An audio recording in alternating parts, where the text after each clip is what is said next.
مشاهدينا الكرام، متابعينا عبر منصات التواصل الاجتماعي الخاصة بالاتحاد الآسيوي لكرة القدم أينما كنتم، أهلا بكم في هذه الإطلالة الجديدة لنا عبر منصات التواصل الاجتماعي قبل انطلاق هذا الموسم من البطولة القارية الرديفة كأس الاتحاد الآسيوي. طبعا هذه النسخة التي غابت العام الماضي الموسم الماضي بسبب جائحة كورونا وتعذر استكمال البطولة بعكس ما جرى بمسابقة دوري أبطال آسيا.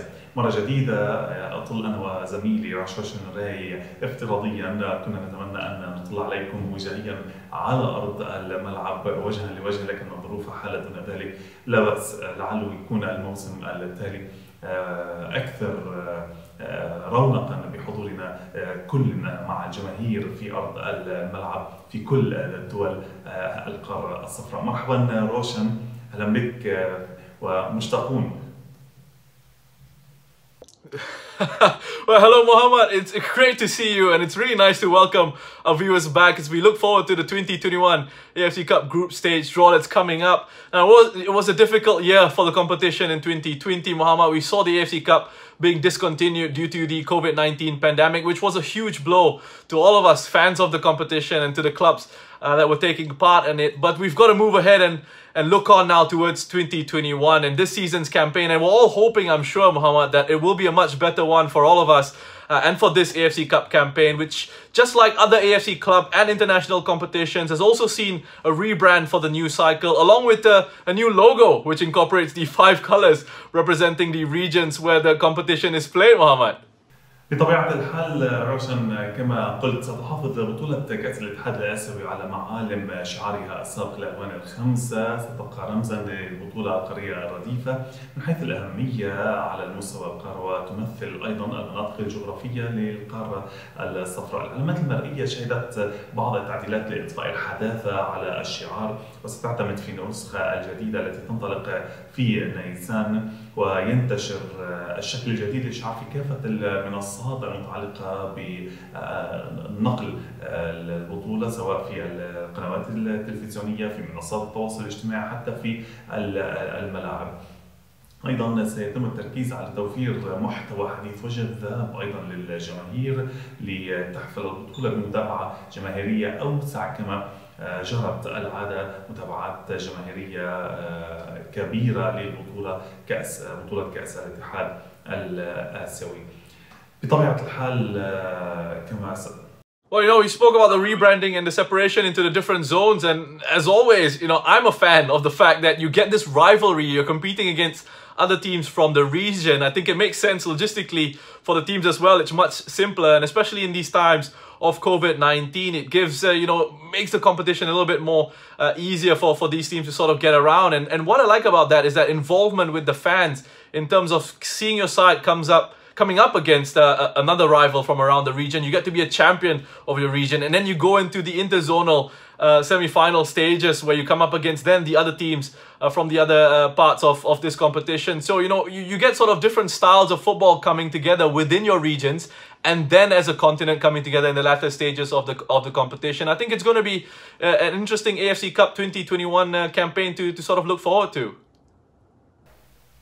بطبيعة الحال ننتظر موسما استثنائيا بسبب جائحة كورونا، وأيضا استثنائيا لسبب بعض التغييرات التي ستطرأ على شكل البطولة. طبعا بحسب الظروف الاستثنائية 36 فريق سيشاركون في الدور الأول ودور المجموعات. التصفيات ستشهد مشاركة 14 فريق وستقام في نيسان وأيار المقبلين. جائحة كورونا طبعا ستواصل تأثيرها على تحضيرات وترتيبات البطولة.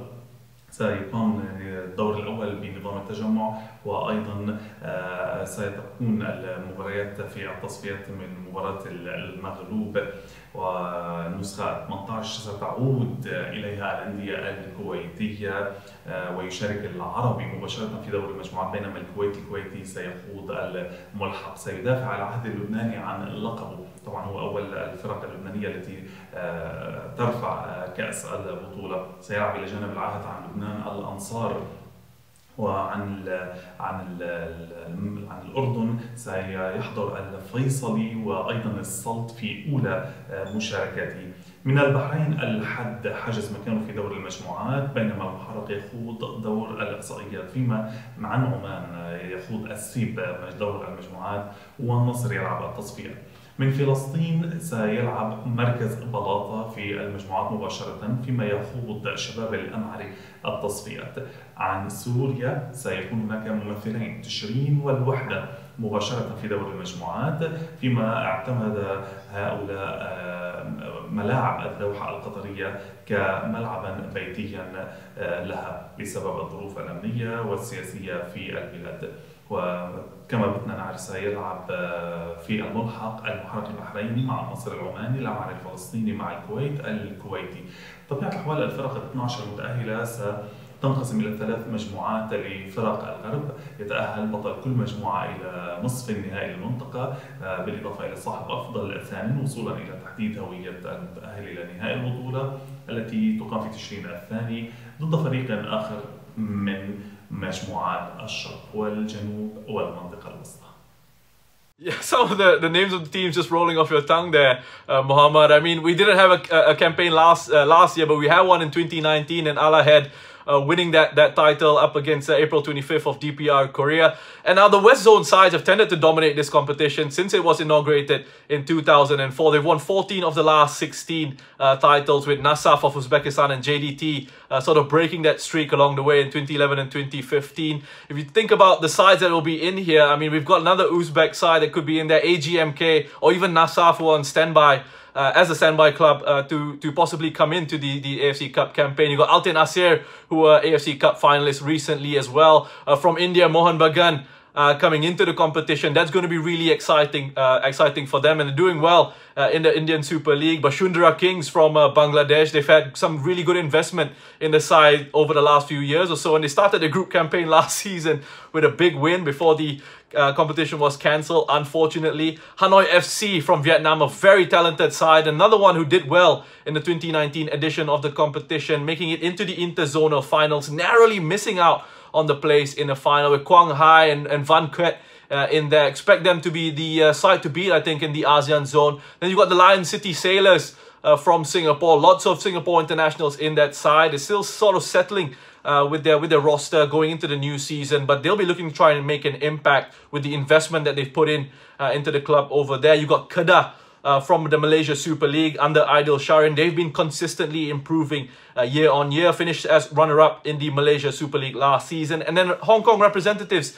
Eastern FC, who were the first Hong Kong club to play in the AFC Champions League group stages in 2017. They'll be back in the AFC Cup this season, looking to make a name for themselves. You know, I mean, you see all these different styles, these different teams coming together in this competition, and it's going to be a big challenge for them. Once they get into the latter stages, they're coming up against the likes of Kuwait SC, as you mentioned, multiple time winners of the competition, 3 titles for them. Al Ahad, who were the previous winners in 2019. Al Faisali from the West Zone as well. All these clubs, teams to look out for, all with pedigree and quality going into this competition. Mohammad, I don't know about you, but I'm really looking forward to seeing what we get from some of these sides that will be playing in this season's campaign.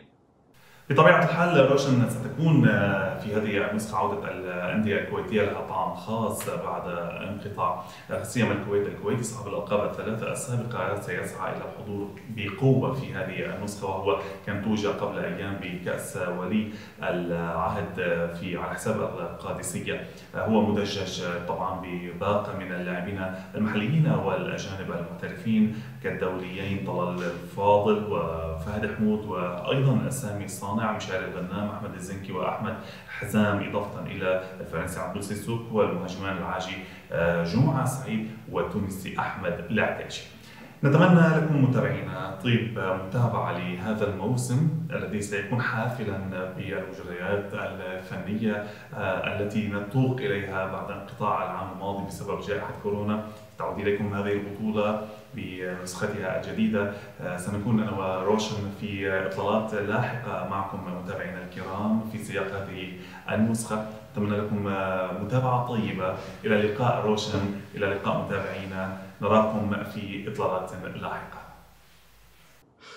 Yeah, Muhammad, as always, great to see you. Wonderful working with you. And I want to thank our viewers out there for tuning in as well. I hope you're all looking forward to the AFC Cup 2021 group stage draw that's coming up. And I hope you're looking forward to all the football that we're going to see over the year. Asian club football at its very best. Remember, you can keep up with all the latest on this competition and all of Asian football by following the AFC on its digital and social media channels. We'll see you in the near future, I'm sure. But for now, it's goodbye.